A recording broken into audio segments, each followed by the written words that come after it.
not Facebook, talking about social media, and that's really what drives the immediateness of Twitter and Facebook. And so put up my Facebook, Karma. Put up number 2 there, Alex. Okay, and it is with the thought police, because the thought police begin right away. I always call it, I saw that, and what they do is as soon as something changes, then all of a sudden all the news agencies are out there. They're trying to spin who said this, who said that, what everybody's saying in regards to anything that is current and new and what's happening latest, and that is basically what happened when Olivia Chow kind of threw her name threw her hat into the ring today, and it really did start things going. But before we begin there, if we put up slide number 3, because it's really all social media, it remains to be all about rock star Rob Ford. He has returned from Hollywood back to be, I don't know, is he mayor or not mayor? I keep on asking the same question at the end of the day. As far as, like I thought, talk about a little bit later on in regards to the dream job. You can just pretend you're mayor all day long, but you have no responsibility of being mayor. You can run across North America. You can pretend.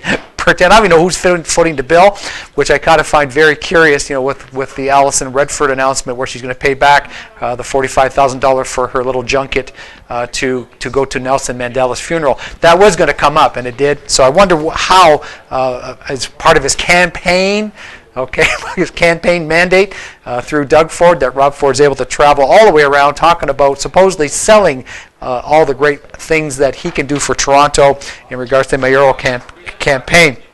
So in saying that, we get to our next slide because it kind of broke open today. Number 4, please.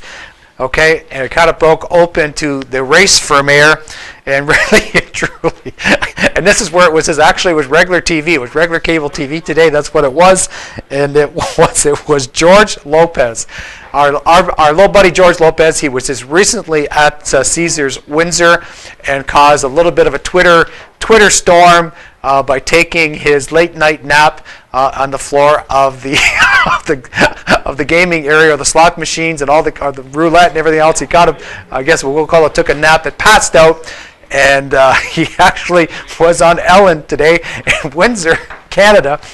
Okay, talk about Canada more than you talk about Windsor, but we all here locally, we know what the reference was to, and it was the fact that he did have a little bit of problem. He drank a little bit too much, a little bit more intoxicated than he should have been out there in the public arena. And he said the Canadian authorities, and that's what he was talking. He was talking to Ellen. Ellen had to ask the question. Canadian authorities were very polite, and he did make a jab at he said at being the mayor's Ontario's of Toronto, and of course who is an admitted drug user, is having his own struggles. And he said, and I quote this from the Ellen show, that they said, "Sir, this behavior cannot continue." Lopez said of the police officers that attended the scene, and if it does continue, it said, "We would be honored if you would be mayor of Toronto." So I think we finally got a comparable front runner to go up against Rob Ford as George Lopez. He may actually throw his name in the ring, and that is our that's our social media cable TV plug for the day. But it was kind of funny if you're kind of looking at. He actually looks very similar in the same type of shape that Rob Ford is on any given weekend or every given Friday night. So it's almost a point where it's not even. The point where it could actually be believable. So it's kind of funny. It's funny to me, anyways. So, but he did, and honestly, to say at the end, he has not had a drop of drink since, as he told Ellen, and he's trying to take in his sobriety and continue to do that. And he does have a plug for him. He has a new show coming out called St. George. So St. George sobriety, maybe the trip to Windsor helped him reach that path. But he did make a joke again. He says, what happens in Vegas, stay in Wake, but what happens in Canada, or what happens in Windsor, Canada, hits Twitter immediately. So that was kind of funny for me anyways.